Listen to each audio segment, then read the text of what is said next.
Alhamdulillahi Rabbil Alamin.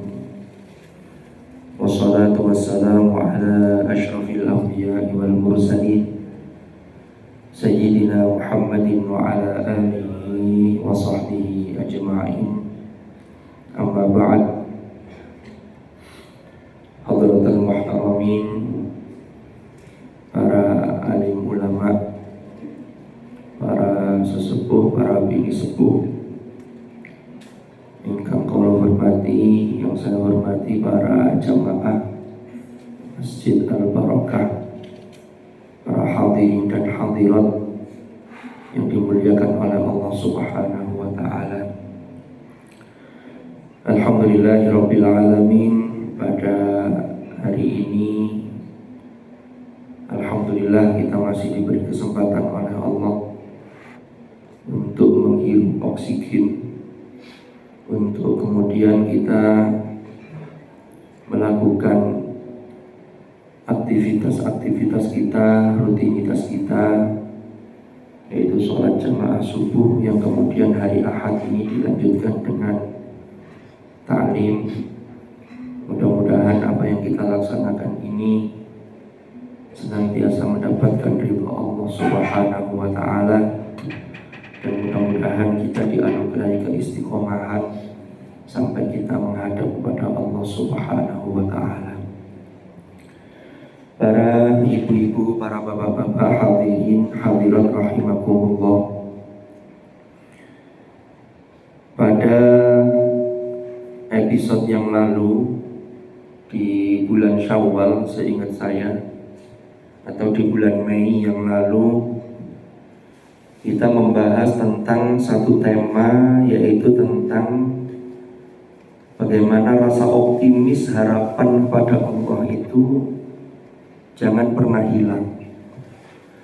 Kemarin yang kita angkat itu adalah kisah yang ada di dalam surah Al-Qasas, yaitu kisah tentang Nabiullah Musa alaihi salam ketika beliau ini dalam kondisi terusir. Ya, kemarin mudah-mudahan masih ingat, ini mereview materi yang lalu kita lanjutkan sambil nanti kita tambahi dengan hal-hal yang lain.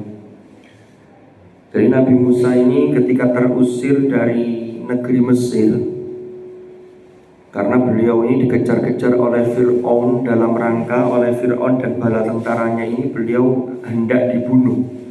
Ini episode sebelum, bukan episode yang ketika Nabi Musa ini menyeberangi Laut Merah itu, bukan. Kalau itu nanti akhir dari kehidupan Fir'aun.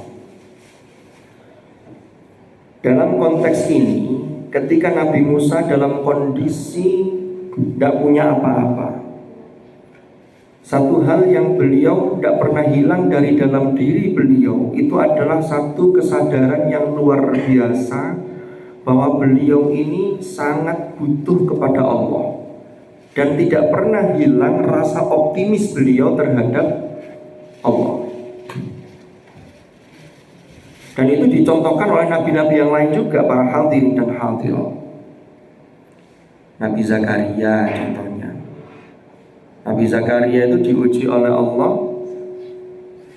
belum diberi putra sampai usia sepuh begitu, tapi tetap beliau itu optimisnya itu mengatakan begini, walam akum bidu'aika rabbi syaqiyya. Saya itu tidak pernah ya Allah minta ke panjenengan lalu kemudian saya itu berat, saya itu sedih, saya itu kecewa, tidak pernah. Saya selalu optimis. Itulah maka dalam surah Maryam itu disebutkan zikru rahmati rabbika abdahu Zakaria. Jadi itu mengisahkan tentang rahmat Allah terhadap Nabi Zakaria. Nah ini, tapi kita tidak masuk ke sana, ini hanya cuplikan saja. Kita melanjutkan kembali ke kisah Nabiullah Musa alaihi salam, di mana rasa optimis itu yang tetap ada. Inilah yang kemudian memunculkan satu keajaiban dalam pandangan manusia yang itu tidak pernah diduga sebelumnya. Nah, kita lihat, kita lanjutkan ayatnya. Kemarin kan sampai pada ketika Nabi Musa itu walaupun dalam kondisi yang sangat keterbatasan, tapi jiwa Musa untuk memberikan sesuatu, untuk menolong makhluk Allah yang lain itu tidak pernah padam. Sehingga kalau kemarin yang kita ceritakan itu dalam surah Al-Qasas di ayat ke-23 dan 24. Nabi Musa ini 23, di ayat 23 ini beliau menolong ada 2 orang perempuan yang tidak bisa mengambil air untuk makanan ternaknya karena di situ berdesakan kaum laki-laki. Maka Nabi Musa memberi bantuan, diambillah embernya itu kemudian diisi dengan air. Tapi hebatnya Nabi Musa, dia tidak kemudian memanfaatkan kesempatan lalu dia minta imbalan dan seterusnya, enggak. Dia kemudian minggir, fasaqalahuma thumma tawalla ila dhil, minggir untuk kemudian berteduh dalam kondisi yang sangat payah, dalam kondisi karena orang dikejar mau dibunuh itu kan sesuatu yang sangat melelahkan. Karena orang itu dalam kondisi biasa, kalau dalam kondisi terancam, waduh, itu rasanya itu dunia itu seperti sempit. Makanya nikmat Allah yang juga luar biasa bagi kita, yang ini termasuk usulun ni'am, pokok-pokok nikmat. Kan kalau dalam kitab saya kok lupa judulnya, bicara mengenai barokatuz zaman, keberkahan waktu. Itu salah satu nikmat yang paling utama. Jadi nikmat itu dibagi 2, ada yang namanya usulun ni'am, itu nikmat yang pokok. Itu yang pertama itu adalah keimanan kepada Allah. Lalu kemudian terkait dengan rasa aman, itu juga bagian dari nikmat. Makanya orang-orang Quraisy itu diingat Allah, falyabudu rabb hadzal bait alladzi at'amahum min ju', jadi terpenuhi kebutuhannya, sandang pangan ya, wa amanahum min khauf, lalu ada rasa aman. Semua terpenuhi, rumah ada, uang banyak umpama ya, tapi terancam, itu juga tidak merasakan nikmat. Maka wa amanahum min khauf, orang tidak punya musuh itu nikmat. Ya, kadang-kadang kita itu naudzubillah ya, orang punya musuh itu karena musuh itu diciptakan oleh diri sendiri, karena kita tidak bisa memaafkan orang lain. Cuman ya kadang-kadang itu ada orang tuh yang hobinya tuh kok gampang musuhi orang, naudzubillah. Tapi di sini insya Allah tidak ada. Tapi di lingkungan yang lain itu kontennya konten kadang-kadang. Ya tidak tahu ya. Hidup itu nyari apa gitu loh. Oke, kita kembali ke Nabi Musa tadi. Setelah Nabi Musa alaihi salam ini kemudian beliau berteduh. Doa beliau itu satu, ini menunjukkan optimisme. Rabbi inni lima anzalta ilayya min khairin faqir.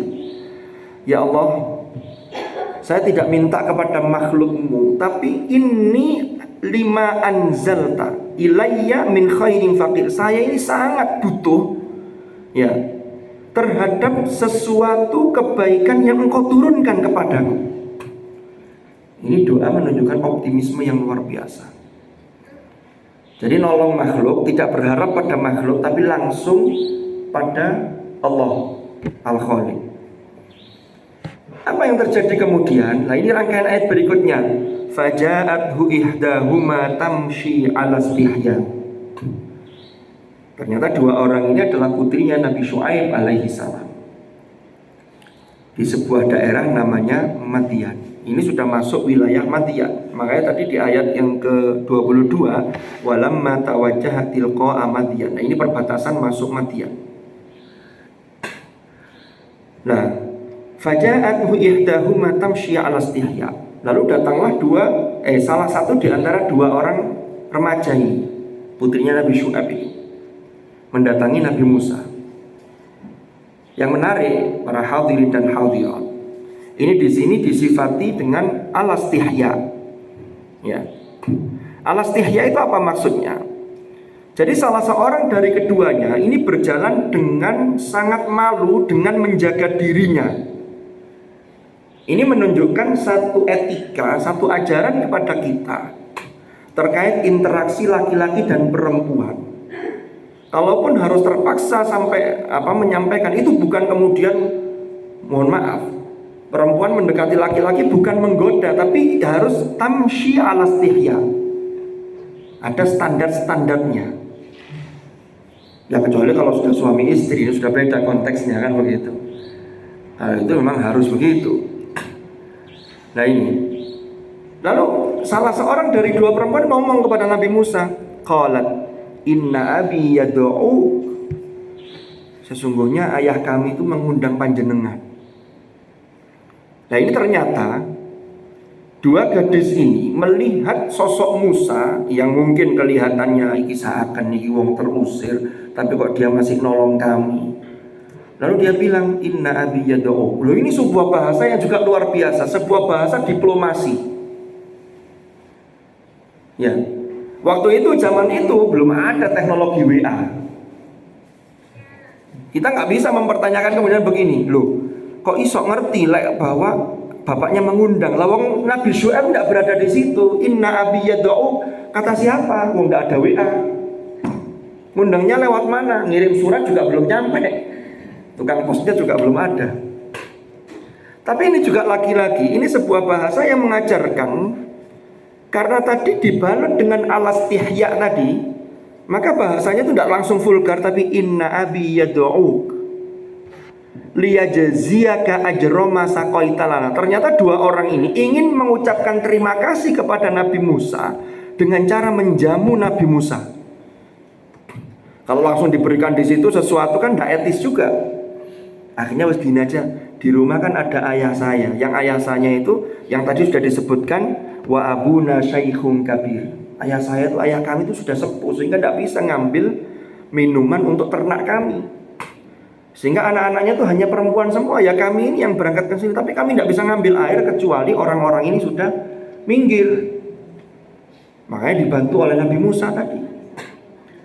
Inna abi yad'u, lalu dia mengatakan, bapakku ini mengundang panjenengan liyajziyaka ajrama saqaita lana. Untuk apa? Supaya dia bisa menjamu panjenengan, memberi balasan terhadap kebaikanmu dengan membantu memberi makan, memberi minum ternak-ternak kami ini. Nah, akhirnya Nabi Musa ini ikut ke rumahnya si dua orang perempuan ini, yaitu tepatnya di rumahnya Nabi Syuaib alaihi salam. Falamma ja'ahu wa qassa alaihi al-qasas qala la takhaf najauta minal qaumil zalimin. Lalu ketika Nabi Musa sudah sampai di sana, di sini yang menarik, falamma ja'ahu, hu ini berarti Nabi Musa ini datang di rumahnya dua gadis tadi, tapi dia ini tidak ngobrol dengan gadis ini, tapi ngobrolnya dengan bapaknya. Makanya domirnya menggunakan falamma ja'a Musa, ya Musa, hu itu ke syaikhun kabir tadi, itu ke bapaknya, itu Nabi Syuaib. Wa qassa alaihi al-qasas. Nabi Musa mulai menceritakan kisah tentang dirinya. Kenapa kok dirinya ini dari Mesir lalu lari ke Madian, kondisinya begini dan seterusnya. Dia cerita aja. Ya.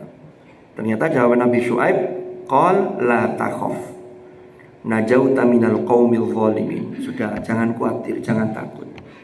Allah bersama kita. Ya, engkau selamat dari kaum yang zalim, yaitu Fir'aun dan bala tentaranya tadi. Akhirnya Nabi Musa ini ikut di Nabi Syuaib di situ sambil ya semuanya di situ, karena Nabi Syuaib itu punya gembalaan yang sangat banyak sekali. Akhirnya disitulah kemudian Nabi Syuaib ini paham ya bahwa putrinya tadi, salah satu dari dua orang putrinya tadi, ternyata itu menaruh hati kepada sosok Musa alaihi salam. Nah itu taunya dari mana? Nah ini ada ungkapan berikutnya ini. Qalat ihdahuma, salah satu di antara dua orang putrinya Nabi Syuaib tadi matur ke ayahnya, ya abati istajirhu, wahai ayahandaku, ya abati istajir, pekerjakanlah dia. Jadi minta agar Musa itu ikut di situ sambil membantu menggembala dan ngeramut ternak-ternaknya Nabi Syuaib itu. Lah yang menarik, si perempuan ini karena tadi kan sudah dibalut alastihya tadi, sehingga ketika memuji Musa itu tidak di depannya Musa, tapi di depan bapaknya. Ternyata ini rupanya ada kehendak, tapi ini luar biasa ini ungkapannya. Kata putrinya Nabi Syuaib itu begini, inna khaira man istajartal qawiyyul amin. Ya, sesungguhnya yang paling baik yang dapat engkau pekerjakan itu adalah orang yang memiliki dua sifat, yaitu al-qawiyyu dan al-amin. Al-qawi itu makna secara bahasa memang itu kuat, tetapi maksudnya di sini dia punya kapasitas, dia punya kemampuan. Menggembala ternak bisa, dikasih tugas ini bisa. Lalu al-amin yang kedua itu adalah memiliki rasa amanah, bisa dipercaya. Orang yang berada di dekatnya itu merasa tenang karena merasa aman. Karena kalau orang nggak punya sifat al-amin, itu jangankan menitipkan sesuatu, nggak titip apa-apa saja kita sudah khawatir. Itu kalau orang nggak punya al-amin. Maka dari sini ada sebagian mufassirin yang kemudian mengambil satu hikmah. Oh, berarti ini kan sosok Musa digambarkan sosok laki-laki. Maka laki-laki yang baik, ya, itu punya dua sifat ini. Panjenengan punya sifat al-qawi, punya kemampuan bagaimana memanage rumah tangga itu dengan baik. Punya kemampuan sebagai laki-laki yang bertanggung jawab. Yang kedua, al-amin, itu harus amanah. Ketika di luar jauh dari istrinya, dia tetap amanah. Karena banyak orang yang hanya punya kapasitas, umpama semuanya berlebih, mohon maaf, tapi al-aminnya kurang, sehingga di luar naudzubillah bisa khianat. Nah kan ini. Maka dua sifat ini sesungguhnya sangat-sangat penting sekali. Inna khaira man istajartal qawiyyul amin. Apa yang terjadi kemudian? Nabi Syuaib ini sangat responsif, sehingga dia mengatakan, qal inni uridu an unkihaka ihda banatayya hataini ala an ta'jurani thamaniya hijaj. Nabi Musa tadi yang gak punya apa-apa tadi, Nabi Syuaib itu melihat potensi. Jadi bukan melihat kondisi ketika itu. Ini panduan untuk mencari menantu. Nabi Syuaib itu sangat visioner, melihat arek iki duwe al-qawiyyul amin. Dia sekarang datang nggak punya apa-apa, dalam kondisi terusir kok. Sekarang itu banyak jiwa-jiwa materialistis yang merasuki di sekeliling masyarakat kita, sehingga ketika ada orang yang datang melamar putri kita, pertanyaan pertama, nyambut gaya apa? Berapa gajinya? Selama ini anak saya itu sudah tercukupi, apakah dia bisa mencukupi? Yang mencukupi itu Allah, cuman memang wasilahnya suaminya. Tapi kadang itu seakan-akan kita ini keimanannya itu seakan-akan loh ya, naudzubillah. Itu kayak wis lali, gak iso. Karena melihat hari ini. Padahal yang paling penting itu adalah lihat potensinya. Kalau sudah al-qawi al-amin, itu otomatis keimanan juga bagus. Kenapa? Karena dia amanah. Jangankan amanah kepada dirinya, berarti dia secara pondasi dia amanah kepada Tuhan. Perintah Allah dilaksanakan, lo kan begitu. Berarti anaknya sorry, saya gak tahu penggawaian, yang penting punya al-qawi. Al-qawi itu dia punya kemauan yang keras, gak males wongi. Karena yang paling bahaya itu kalau ada orang laki-laki itu yang kemudian malesnya luar biasa, naudzubillah. Suruh kerja ndak mau, akhirnya muring tok kadang-kadang. Nah ini panduan dari Al-Quran yang kita petik dari kisah hikmah ini. Inni uridu an unkihaka. Ini loh Musa. Ini kata Nabi Syuaib ini. Saya itu punya keinginan menikahkan kamu ya dengan salah satu dari anak saya ini. Sudahlah, kamu tidak punya apa-apa. Gini aja maharnya, sodaknya, wa atun nisa asaduqatihinna nihlah. Jadi mas kawin atau maharnya. Gini aja. Kamu ikut saya. Di sini disebutkan dengan ala anta juroni sama niyah hijaj. engkau bekerja padaku 8 tahun, 8 kali hajian. Dan selama 8 kali hajian itu tidak diberi gaji karena ini sebagai maharnya. Jadi itu bisa diatur itu. Fa in atmamta asyran famin indik. Tapi nanti kalau sudah mencukupkan 10 tahun, maka itu kebaikan darimu. Tapi ternyata ini kemudian Nabi Musa mendapatkan banyak hal. Karena Nabi Musa itu berharap pada Allah, bukan berharap pada makhluk. Sehingga apa yang bisa kita petik dari ayat-ayat ini? Yang pertama, rasa optimisme yang luar biasa kepada Allah itu menghasilkan hal-hal yang tidak pernah diduga oleh makhluk. Nabi Musa niatnya hanya nolong lillah. Lalu kemudian dia tidak minta ke makhluk, tapi doanya kepada Allah, Rabbi inni lima anzalta ilayya min khairin fakir. Akhirnya kebutuhannya terpenuhi, bahkan dia juga mendapatkan atau bertemu dengan jodohnya. Loh, ini kan tidak pernah disangka-sangka. Lah kita ini kadang-kadang optimisme yang mengkikis, yang mulai menipis optimisme kepada Allah, ini kadang hitungannya itu matematika manusia. Wah, kalau ini kan ya iso. Itu memang iya, perencanaan itu harus ada memang. Cuman fa idza azamta fatawakkal 'ala Allah. Kalau panjenengan sudah azam, sudah melakukan perencanaan yang matang, sudah bertekad begini hitungannya begini, maka cantolannya itu ya jangan lupa. Itulah yang disebut dengan tawakul. Ada rasa optimisme di situ, tapi harus ada ikhtiar yang maksimal. Ya, kalau Nabi Musa tadi ini memang sudah ikhtiar, tapi karena memang kondisinya ketika itu seperti itu. Tapi optimisme itu tidak pernah hilang, sehingga Allah memberikan kejutan-kejutan yang luar biasa. Nah, maka dari itu kita ngaji kayak begini ini sesungguhnya adalah untuk menggali kesadaran kita. Orang itu kan ikut ngaji, ikut taklim dan lain-lain, itu kan menggali kesadaran. Yang kemudian kalau orang itu sudah sadar, maka dia ini melakukan kebaikan, itu merasa bahwa ini memang kebutuhan saya. Ini ada satu cerita ini para bapak, para ibu. Saya cari bukunya tidak ketemu, tapi saya baca cerita ini sekian tahun yang lalu, tapi saya lupa di buku apa itu. Ada buku motivasi begitu. Itu ada kisah begini. Ya tidak tahu ini beneran apa hanya fiktif belaka. Mohon maaf nanti kalau ada kesamaan nama, ini hanya faktor kebetulan. Jadi pernah terjadi satu kebakaran di satu rumah, satu bangunan lah. Yang di dalam bangunan itu ada 3 orang.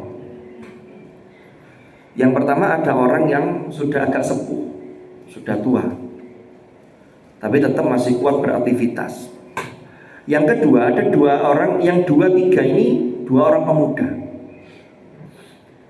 Ketika terjadi kebakaran, yang seorang kakek ini sama seorang pemuda ini sedang dalam kondisi terjaga, artinya bangun tidak tidur. Tapi yang 1 orang ini sedang tidur.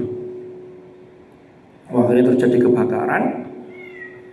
Nah, yang orang pemuda ini tentunya berinisiatif, karena ini temannya, bahkan mungkin masih saudara.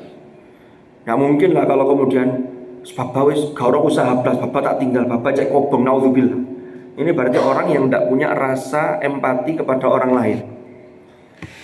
Akhirnya ini kondisi sudah terbakar di beberapa sisi. Si pemuda ini kemudian menggendong temannya yang satunya untuk menyelamatkan diri.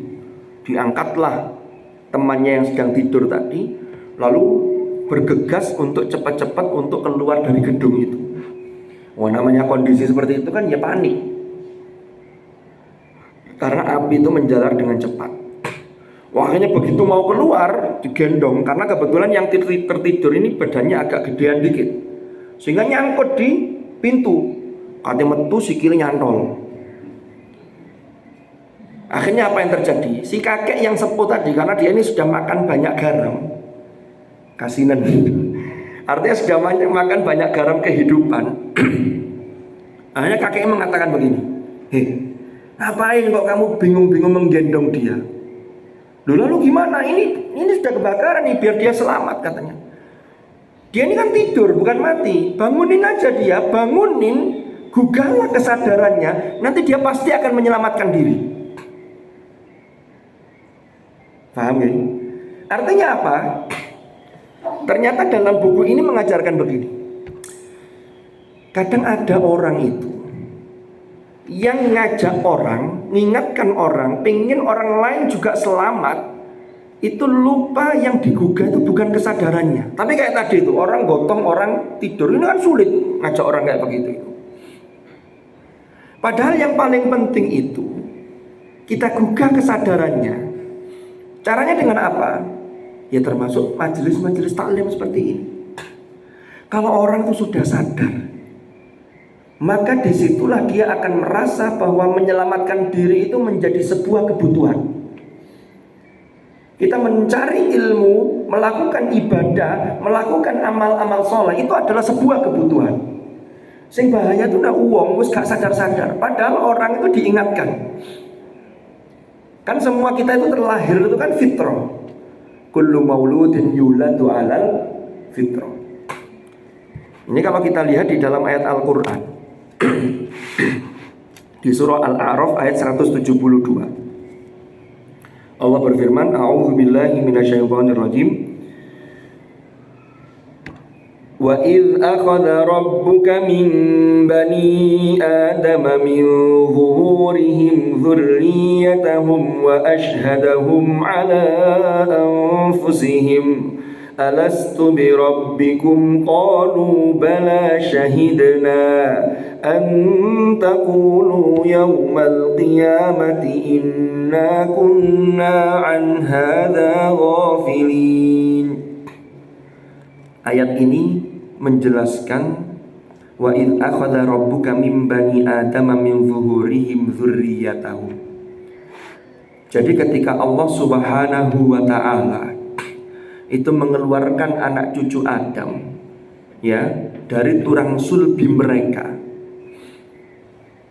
Jadi ketika kita ini berada di alam yang namanya alam arwah, di rahim kita, kemudian ditiupkan ruh ya di rahim ibu kita. Itu sesungguhnya Allah itu sudah mengambil satu perjanjian, yang perjanjian inilah yang seharusnya kita dalam hidup itu mengasah kembali kesadaran akan perjanjian itu. Orang itu dalam hidup itu pasti akan menuju pada kesadaran itu. Nah selama hidup, selama hayat masih di kandung badan, selama kita masih menghirup oksigen kok tidak sadar-sadar, pasti nanti ketika mau meninggal pasti sadar. Tapi ketika itu pintu taubat sudah tertutup, naudzubillah. Contoh di surah Yunus juz 11. Fir'aun itu kurang nemen ya apa itu. Ya. Apalagi dia sangat tersinggung ketika Musa yang selama ini diangkat sebagai anak kemudian malah mendakwai dia, tidak menganggap Fir'aun itu sebagai Tuhan yang paling tinggi, karena dia akan memproklamirkan diri faqala ana rabbukumul a'la. Karena Tuhannya dalam kepercayaan bangsa Mesir ketika itu, Tuhannya itu banyak dewa-dewa, dan Fir'aun itu memposisikan yang paling tinggi. Oh itu tidak sadar-sadar. Sampai Nabi Musa itu dilokno begini di dalam surah Asy-Syu'ara itu wa fa'alta fa'alata kallati fa'alta wa anta minal kafirin. Yang maknanya itu intinya kamu itu dimong kecilik gak ngerti berterima kasih. Maunya Fir'aun itu mundat-mundat. Oh saiki malah melawan saya. Kan begitu. Fir'aun itu tidak sadar-sadar, bahkan dia tidak pernah sadar sampai kemudian di dalam surah Yunus itu dikatakan ketika dia sudah mau tenggelam. Ya, ini ada dalam surah Yunus di ayat ke-90 dan 91. Hatta idza adrakahul gharq. Itu ayatnya dimulai dari wajawazna bi bani Israil al-bahra fa atba'ahum fir'aun wa junuduhu baghyan wa adwa. Hatta idza adrakahul gharq qala amantu annahu la ilaha illalladzi amanat bihi banu Israil wa ana minal muslimin. Apa kata Fir'aun? Hatta idza adrakahul gharq. Apabila Fir'aun telah hampir mati tenggelam, jadi nafas itu, roh itu sudah tinggal di sini, sudah karek seret. Karena roh itu kan tercerabutnya itu kan biasanya dari bagian bawah, dari bagian kaki. Makanya kalau panjenengan pernah nunggui orang yang nazak, itu biasanya mulai dari kaki itu dingin, naik ke atas terus. Ini masih bisa menyebut zikir, masih bisa Allah, Allah, sampai kemudian belo dan terakhir sudah hilang dari ke atas. Nah Fir'aun itu ketika sudah fala hatta idza adrakahul gharq, sudah hampir tenggelam, apa yang dia katakan? Kesadarannya baru muncul. Qal amantu, loh. Ya Allah, saya beriman ya Allah, annahu la ilaha illalladzi amanat bihi banu Israil. Saya percaya bahwa tidak ada Tuhan yang berkuasa dan patut disembah selain Tuhan yang dipercayai oleh Bani Israil. Bani Israil yang ketika itu ya ajarannya memang ajaran ketauhidan yang dibawa oleh Nabi Musa alaihi salam. Kan kemudian seiring berjalannya waktu baru kemudian mereka menyimpangkan ajaran itu, termasuk menganggap Uzair sebagai anak Allah. Nah ini kan penyimpangan atau tahrif. Tapi ajaran asalnya ya murni sama ketauhidan. Jadi kata Fir'aun, amantu annahu la ilaha illalladzi amanat bihi banu Israil. Lalu dia tutup statementnya dengan wa ana minal muslimin, dan aku termasuk orang-orang yang tunduk dan berserah diri kepada Allah. Jadi kesadaran itu baru muncul ketika nazar. Padahal ketika itu pintu taubat sudah tertutup.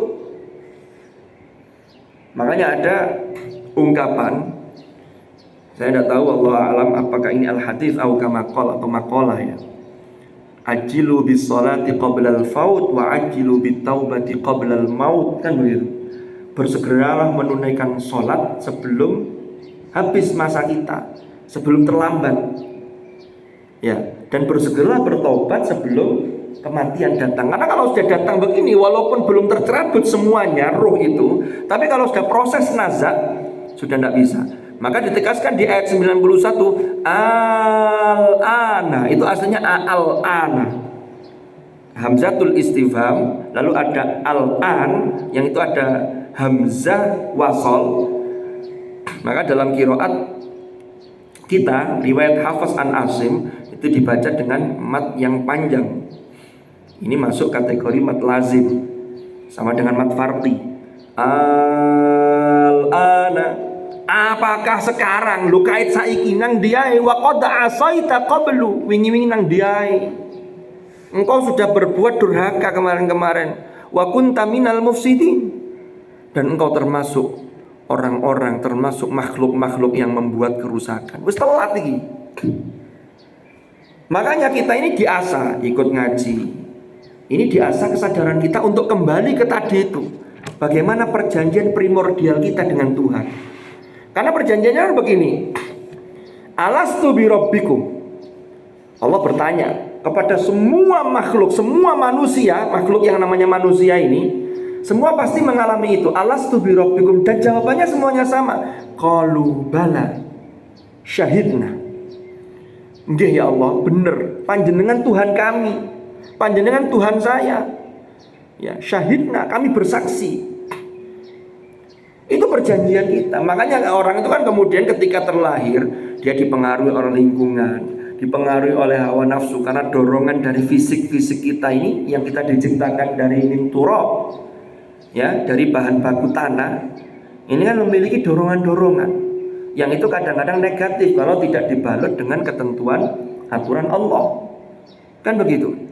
Kadang orang itu lupa karena diuji dengan ujian yang berlimpah umpama dari sisi kelebihan, lali, maka kesadarannya hilang. Makanya ngaji untuk mengikat dan mengingatkan lagi kesadaran kita ini menjadi sangat penting. Setidaknya ketika ada 3T.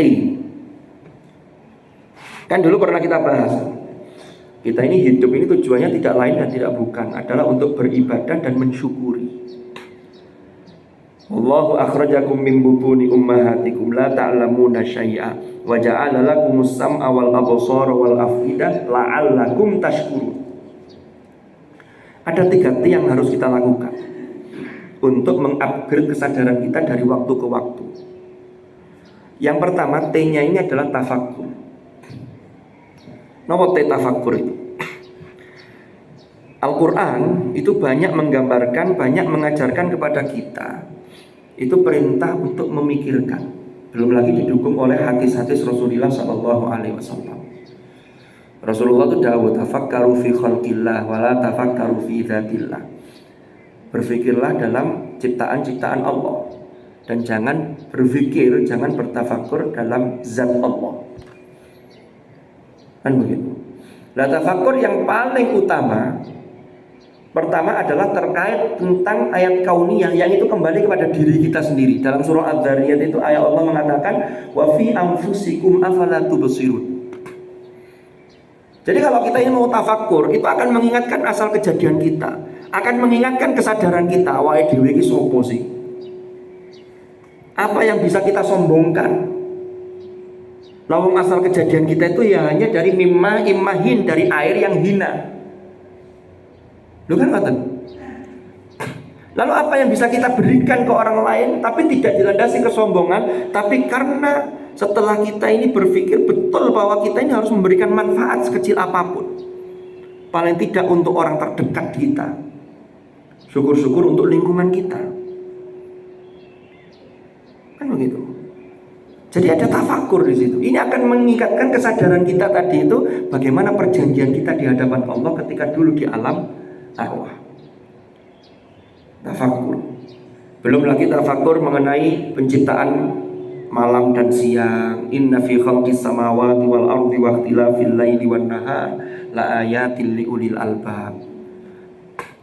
Lalu yang kedua, untuk mengupgrade kesadaran kita itu butuh yang namanya tadabbur. Tadabbur ayat-ayat qauliyah. Kita ikut di majelis taklim, ikut ngaji, sering begitu. Itu akan kita ini bertadabbur, lalu kemudian kita terapkan, iya ya, kesadaran kita saja nih urip iki golek opo. Orang hidup itu loh ya nun sewu. Sepanjang-panjangnya usia itu berapa? Dulu pernah kita sampaikan kan di majelis ini, berapapun usia kita mesti rasanya baru kemarin. 40 tahun, 50 tahun, 60 tahun. Iya, kok cepet rasanya tas wingi. Tiba-tiba kita sudah tidak bisa lagi menawar umpama. Fisik kita sudah mulai melemah. Kan tidak bisa. Jadi orang umur 100 itu sudah banyak. 100 sudah tidak punya konco biasanya sudah. Ini yang diceritakan, oh sentai kabeh koncoku arek aku tok iki. Diceritani itu cerita ke temannya yang lain itu sudah kadang tidak nyambung sudah. Biasanya apalagi cerita ke cucunya. Jadi begitu. Jadi yang kedua ini tadabbur. Dan Al-Quran itu Allah sangat mendorong sekali bahwa Al-Quran itu adalah kitab suci yang wa hadza kitabun anzalnahu mubarak liyadabbaru. Ini untuk mentadabburi ayatihi wa liyatadzakkaru ulul albab. Dan hanya ditadabburi tapi untuk diambil pelajaran dan hikmah. Itu untuk apa? Untuk mengingatkan kesadaran kita akan perjanjian primordial kita dengan Tuhan. Tadi itu. Jangan sampai naudzubillah, dan saya yakin yang hadir di majelis ini semakin hari insya Allah mudah-mudahan Allah membimbing kita, kesadaran kita semakin meningkat sehingga kebaikan-kebaikan kita ini bertambah lebih banyak lagi. Amal soleh kita bertambah. Ini penting sekali. Lalu dari dua hal ini, tafakkur dan tadabbur, maka akan memunculkan T yang ketiga, yaitu tasyakur. Kalau sudah tasyakur, maka orang itu akan kembali ke tadi itu. Nabi Musa itu memiliki optimis itu kenapa? Karena dia punya kesadaran yang luar biasa dalam menjalani kehidupan ini, sehingga tasyakur, rasa syukurnya itu selalu muncul dalam kondisi apapun dan bagaimanapun. Saya kira itu yang bisa saya sampaikan. Mudah-mudahan apa yang kita kaji pada pagi hari ini betul-betul dapat mengantarkan kita menjadi hamba-hamba yang pandai bersyukur atas apa yang dianugerahkan oleh Allah kepada kita.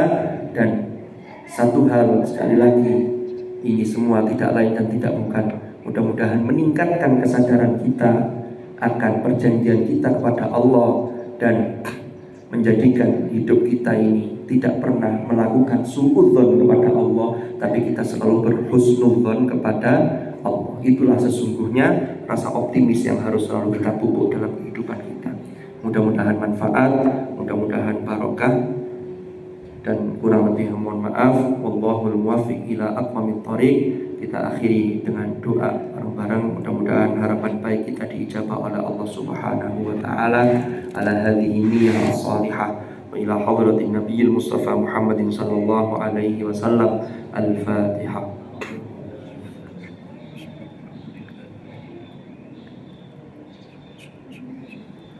Bismillahirrahmanirrahim. Alhamdulillahirabbil alamin. Allahumma shalli wa sallim ala sayyidina Muhammad. Allahumma anfa'na ma 'allamtana wa 'allimna ma yanfa'una warzuqna ilman nafi'a.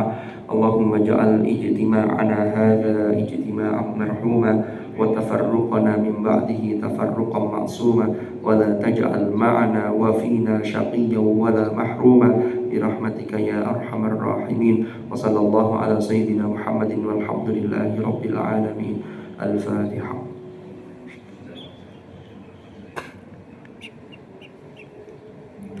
Subhanakallahumma wa bihamdika asyhadu an la ilaha illa anta astaghfiruka wa atubu ilaik.